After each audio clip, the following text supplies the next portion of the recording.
2018, Roma. Sitio de restauración del Templo de Júpiter. Consagrado en el 509 a.C., este monumento se encuentra entre los lugares de culto más antiguos del mundo, aún activos. Pronto, los habitantes de Italia podrán venerar a su gran dios, Júpiter. A la muerte de Julio César, nadie pudo realizar las reformas necesarias para convertir a la República Romana en un imperio. Privado de su amplia influencia, el cristianismo permanece confinado al Medio Oriente y no ha logrado consolidarse. Hoy, Júpiter es la religión oficial de Italia. Júpiter Optimus Maximus es adorado por más de 100 millones de creyentes. Pero nada de eso sucedió. En el año 45 a.C., un pequeño grano de arena le permitiría a Augusto acceder al poder y convertir la república en un imperio. Nuestra historia no es más que una serie de eventos increíbles. Cada uno de nosotros puede influir en su curso, desde el nacimiento de un imperio milenario hasta la muerte de una floreciente civilización, desde el genio creativo de un puñado de hombres hasta una revolución cultural mundial, desde la más oscura de las visiones totalitarias hasta la más horrible de las devastadoras guerras, desde la heroica resistencia de todo un pueblo hasta la determinación férrea de una minoría. La más mínima de nuestras decisiones puede influir en el futuro de la humanidad. Conocer el pasado es prever el futuro. Augusto, emperador de la República. El 11 de enero, en el año 49 a.C., al frente de la 13ª Legión, César ingresa ilegalmente a Italia antes de marchar sobre Roma. 5 años después, el testamento del difunto Julio César designa a su sobrino nieto, un tal Octavio, como su heredero legítimo. El 2 de septiembre, en el año 31 a.C., la flota de guerra de Octavio derrota a Marco Antonio en la batalla naval de Actium. Estos 3 eventos son los momentos clave que marcan la transformación de la República en el Imperio Romano.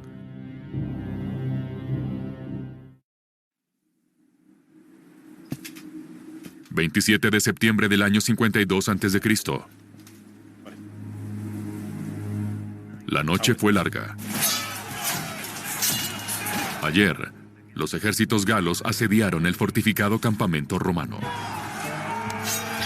En el último minuto, las legiones de Julio César los hicieron retroceder.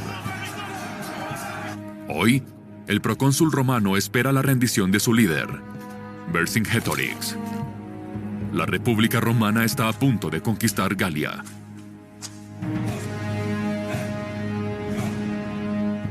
Roma gobierna desde hace mucho, y hoy no queda nada de la pequeña ciudad que fundó el legendario Rómulo hace 700 años. Con sus fuerzas armadas, Roma ya conquistó toda Italia. Luego, la ciudad fue llevada a nuevas guerras de conquista por generales ambiciosos. Después de su victoria en la ciudad de Cartago, sus grandes rivales, Macedonia, Grecia, Asia Menor y Siria, se convirtieron en provincias romanas. Un sinfín de victorias bañan de oro a los gloriosos generales y Roma está poblada de esclavos. Pero un imperio no se gobierna de la misma manera que una ciudad, y la república se ve superada por el deslumbrante éxito de sus legiones. Tal expansión ha cambiado drásticamente el equilibrio de la ciudad-estado original. La administración de las nuevas provincias, a veces a miles de kilómetros de distancia entre sí, es complicada y amenaza a la vieja organización republicana. De hecho, sus instituciones apenas han evolucionado desde sus orígenes. El poder todavía está en manos de un puñado de familias aristocráticas que utilizan su riqueza para ganar partidarios. Cuantos más partidarios posee una familia, más influencia tiene en las decisiones políticas y militares. Es un sistema de clientelismo. Pero en el siglo I a.C., el equilibrio de poderes experimenta enormes cambios. La economía se ve alterada. Las desigualdades ganan terreno. La insatisfacción del pueblo degenera en violentas revueltas. La República vive en una atmósfera casi continua de guerra civil. Para los ambiciosos y carismáticos, es la oportunidad de liberarse del control de las familias aristocráticas y escalar los peldaños del poder. La población de Roma parece estar lista para seguir al líder que les prometerá paz civil, estabilidad y orden. Un hombre como Julio César. En el 58 a.C. ya era procónsul y obtiene un comando militar fuera de Italia, a las puertas de Galia. Una excelente ocasión para ganar el prestigio militar que le falta y para acumular un tremendo tesoro de guerra. En menos de 8 años, César conquista las numerosas tribus galas, aplasta el levantamiento de Vercingétorix e impone la ley romana en Galia. En Roma, algunos comienzan a preocuparse por este ambicioso general. Tan pronto termina la guerra y su mandato, el Senado le ordena que devuelva sus legiones y que regrese a Roma como un ciudadano común.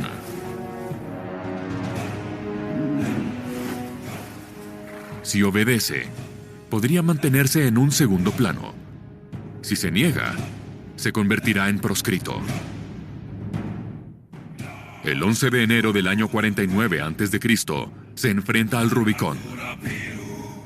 Este río marca una frontera simbólica. Más allá está la sagrada tierra de Italia. Ningún general tiene derecho a cruzar el Rubicón con sus ejércitos. César se enfrenta a su destino. Decide infringir la ley y avanza hacia Roma a la cabeza de sus legiones. La suerte está echada. Bienvenidos a la memoria de la humanidad. Cada evento histórico, independientemente de cuán pequeño sea, se registra y se conecta. Solo se necesita cambiar uno para modificar a todos los demás. Aquí podemos controlar el tiempo, analizar y comparar miles de millones de eventos para reescribir la historia de maneras infinitas. En latín, res publica significa asunto público. No se refiere necesariamente a un sistema democrático. De hecho, Roma está dirigida por una clase aristocrática pequeña, por lo tanto es una oligarquía. Para los romanos, el término libertas, libertad, explicaba mucho mejor su sistema de gobierno. En el alma de la República, las libertas están encarnadas en la relación del Senado y los ciudadanos, resumidas por la frase Senatus Populus Quae Romanus, el famoso SPQR. Los senadores son elegidos según su prestigio y dignidad. Son considerados los guardianes de las costumbres ancestrales, promulgan leyes y administran las finanzas.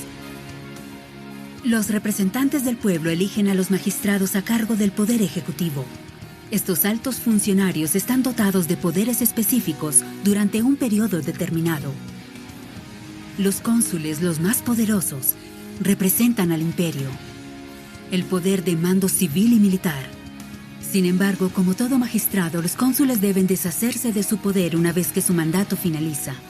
Si se niegan a hacerlo, son condenados por el Senado. El único garante de legitimidad es la decisión de César. Infringe la ley y se convierte, por este hecho, en enemigo de la República. Para César, es el momento de la verdad. Después de perseguir a los ejércitos republicanos en todo el Mediterráneo, es aquí, en estas laderas españolas, donde todo se resolverá.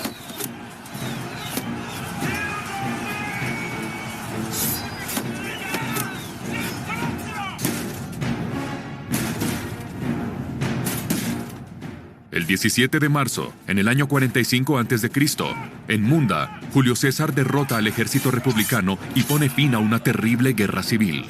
Cesareanos contra republicanos, legiones contra legiones. Gana su apuesta y regresa a Roma como héroe conquistador, proclamándose a sí mismo verdadero defensor de la República. Pero el resultado aún no es seguro. Ahora debe legitimar su poder. Siempre apoyados en la ley, buscarán los mínimos defectos y los explotarán para su beneficio. En el año 49 a.C. es proclamado dictador. Un cargo dotado de poderes excepcionales que normalmente se usa para situaciones de emergencia. César ignora el mandato de 6 meses y hace que su gobierno sea permanente. Pero no se detiene allí. También tiene derecho a nombrar a los otros magistrados, gobernadores, cónsules y tribunos, así como al comandante del ejército. César tiene todos los poderes y domina la vida política. Ordena a docenas de miles de veteranos legionarios completamente fieles a él. Nombra a sus parientes más cercanos en los puestos clave. Es amado y respetado por el pueblo y, sobre todo, posee una enorme riqueza. El Senado, bajo su control, no puede hacer nada más que aceptar la situación. Para las antiguas familias senatoriales, poseedoras del poder desde los comienzos de Roma, César es un peligro real. En los restringidos círculos de la aristocracia romana, algunas personas comienzan a pensar en el asesinato. Ese día de marzo, en el año 44 a.C., mientras César se dirigía a la Curia, donde se encuentra el Senado, el gobernante de Roma está en la cima de su poder. César parece invencible.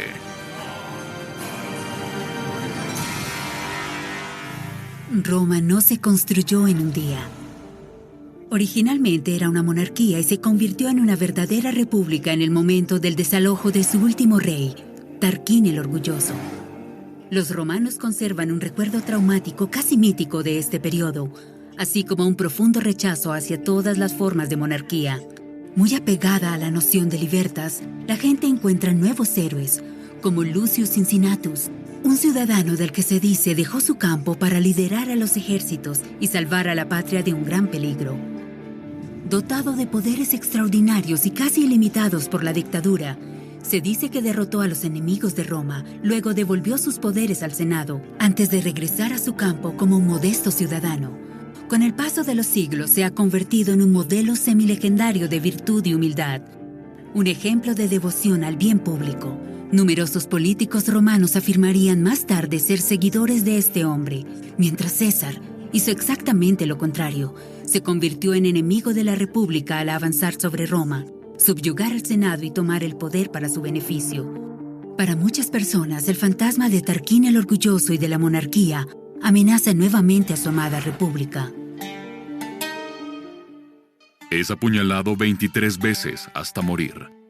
César yace en el suelo de la Curia, asesinado en el Senado por 20 conspiradores. Los demás senadores huyeron, temiendo que se sospeche de su complicidad.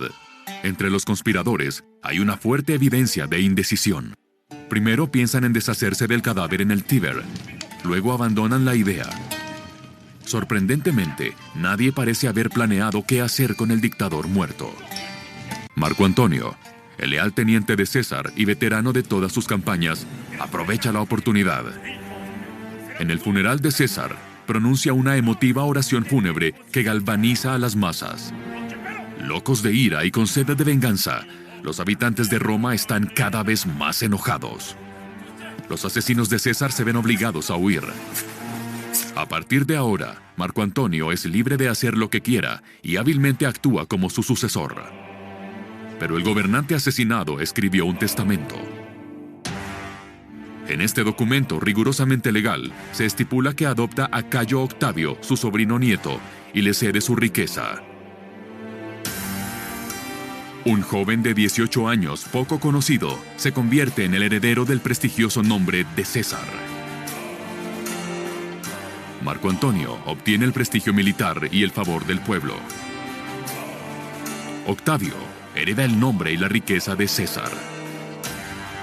Al menos en papel.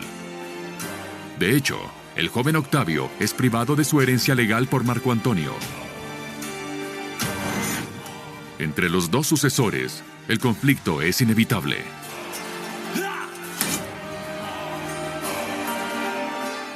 Durante esta época, los asesinos de César se aprovechan de la situación para formar un gran ejército en el este, en nombre de la República. Ante el peligro, Octavio y Marco Antonio se ven obligados a renunciar a su conflicto y sellar una alianza. Roma vuelve a caer en la guerra civil.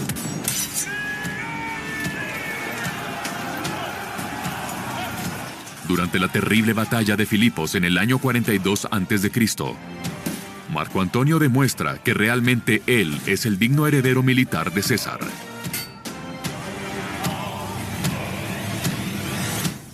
Una vez más, los republicanos son aniquilados y los asesinos de César se ven obligados a suicidarse. 2 años después, en Roma, con la ovación del pueblo, Marco Antonio y Octavio aparentan tener muy buenas relaciones. Obviamente es una ilusión. Un acuerdo le cede Oriente a Marco Antonio, que vive allí con un estilo de vida real junto a la reina Cleopatra. Octavio, el gobernante de Occidente, organiza una campaña de desprestigio para arruinar la reputación de su rival. Se rumora que Marco Antonio repudia a su legítima esposa por la bella reina egipcia. Hechizado, el general, debilitado por el carisma de Cleopatra, habría abandonado Roma y se comportaría como un monarca. Frente a un senado horrorizado, Octavio lee el testamento de Marco Antonio, que fue incautado ilegalmente. Todo Occidente está con él. Pero Octavio es un hombre cauteloso y no ataca abiertamente al exteniente de César. Afirma ser el defensor de Roma y le declara la guerra a Cleopatra. Las hostilidades emergen de nuevo. Llegamos a un punto de divergencia. Un punto de divergencia es un momento clave, una encrucijada en nuestra historia donde nuestro mundo puede oscilar de un lado a otro. En su testamento, César decide adoptar a su sobrino nieto y legarle su nombre, su prestigio y su riqueza. El dictador probablemente detectó en Octavio la capacidad y la inteligencia para hacerse cargo. Sin este testamento, Marco Antonio, que ya tenía un apoyo popular muy fuerte, no habría tenido un rival serio. Sin embargo, por brillante que fuera, puede que la República no se hubiera convertido en un imperio bajo su autoridad. Podría haberse estancado y luego declinado. Sin embargo, el imperio difunde constantemente su cultura grecolatina y sus leyes, pero también la fe cristiana, adoptada permanentemente durante el siglo IV. A partir de ese momento, el cristianismo se convierte en la gran religión de Occidente, en detrimento de la adoración pagana politeísta, hoy casi completamente extinta. Es muy probable que si la fe cristiana se hubiese restringido al Medio Oriente, hoy el mundo occidental sería profundamente politeísta. En Roma, Júpiter y Venus, y no Jesucristo, serían adorados. 2 de septiembre, año 31 a.C., Grecia Occidental, cerca de la ciudad de Actium. 2 poderosas flotas se enfrentan en una batalla fratricida. Marco Antonio y Cleopatra se enfrentan al genio táctico de Agripa, el brillante general de Octavio. La batalla final de las guerras civiles. A finales de una confrontación no decidida, parece que Marco Antonio, que ya perdió gran parte de su flota y de sus legiones, ha fracasado para siempre. Un año después, en Alejandría, abandonado por todos, no tiene más opción que suicidarse. La guerra termina. Octavio gana. Restableció el orden y la paz civil en la República, plagada de disturbios durante 18 años. Sin embargo, él sabe que todavía puede perderlo todo y terminar como su tío abuelo. Octavio no es César. Es un hombre cauteloso y no deja de usar su coraza durante las sesiones del Senado. Sabe que aunque los romanos se opongan ferozmente a la idea de la monarquía, apoyarían a un líder fuerte que recupere el control del Estado y ponga fin al caos de las guerras civiles. Inteligentemente devuelve sus poderes extraordinarios al Senado durante un discurso elocuente, prueba evidente de su completo respeto hacia las instituciones republicanas y de su amor por la sacrosanta libertas. La apuesta es vencedora. El Senado, al ver en él al hombre que necesita, el nuevo Cincinnatus, le ruega que siga sirviendo a la República y le ofrece un imperio de 10 años. Los senadores incluso le otorgan el título de Augusto, aquel cuya palabra es sagrada. A partir de ahora, es más que un simple nombre. Octavio encarna las autoritas, la autoridad moral que lo convierte en un ser humano supremo. Se convierte en el guardián del imperio, el principal ciudadano, el princeps. Ante los aplausos entusiastas de la multitud, el emperador César Divi Filius Augustus se convierte en el dueño indiscutible de Roma a pedido del Senado. Cada institución es conservada. La gente sigue votando. El Senado continúa reuniéndose. La República permanece en el poder. Las antiguas magistraturas, ahora todas bajo la autoridad de Augusto, se mantienen cuidadosamente. Así es como se extingue la República. Y sin ninguna proclamación oficial, se le entrega todo el poder al imperio. Augusto logra una increíble hazaña. Aunque se ocultó en el papel del escudo de la República, logró privar a esta última de su esencia. Si no lo hubiera hecho, habría sido recordado como un tirano o un usurpador. Una situación similar se encuentra en el Japón medieval a comienzos del siglo XVII. En ese momento, el país llevaba décadas de terribles guerras civiles. Ieyasu, del clan Tokugawa, decide rebelarse oficialmente para defender los intereses del emperador, pero en realidad desea tomar el poder. Después de ganar la batalla de Sekigahara, se convierte en shogun y toma el poder de su dinastía. Es el comienzo de un largo periodo de paz civil, la era Edo. Ieyasu y todo su clan estuvieron muy cerca de la infamia. Tanto César como Ieyasu arriesgaron su futuro casi al azar. En cuanto a Augusto, no dejó cabos sueltos. Roma, año 14 de nuestra era. En su palacio, el emperador de 75 años vive sus últimas horas. Aunque su largo reinado de 40 años comenzó con violentas guerras civiles, también fue testigo del auge del arte, las ciencias y la arquitectura. La ciudad eterna, capital del imperio, fue reconstruida y enriquecida con notables edificios. Augusto heredó una ciudad de ladrillos y la convirtió en una ciudad de mármol. Las fronteras del imperio se expandieron gracias a nuevas conquistas. Las legiones de Augusto, sometidas a una disciplina de hierro y equipadas con las mejores armas, obtuvieron grandes victorias, pero también sufrieron derrotas, como la de Teutoburgo, en los distantes y oscuros bosques de Germania. Después de un reinado contaminado con violencia y brutalidad, Augusto mostró una nueva imagen de sí mismo, la de un emperador reflexivo, justo y estable. Su lema, Festina lente, que se traduce como apresúrate lentamente, revela su verdadera naturaleza. Era lo suficientemente inteligente como para rodearse de personas dignas, como el general Agripa o el conocido Mecenas, que dedicó gran cantidad de su riqueza a la promoción de las letras. A pesar de la profunda aversión de los romanos a la monarquía, Augusto logró imponer gradualmente la idea de un sucesor. El imperio parecía eterno. De hecho, era solo el comienzo. En su apogeo, en el siglo II, su territorio se extendería a 5 millones de kilómetros cuadrados, en el cual más de 60 millones de habitantes vivirían en paz bajo la Pax Romana. 2 siglos después, oleadas de bárbaros procedentes del norte de Europa inundarían las fronteras imperiales. Superado en número y socavado por el soborno, el déficit presupuestario y los conflictos de sucesión, el imperio tambalea. Pero esa es otra historia. Augusto nunca fue un emperador como entendemos ese título hoy. Se contentó con controlar cada posición clave y reunió a todos los poderes.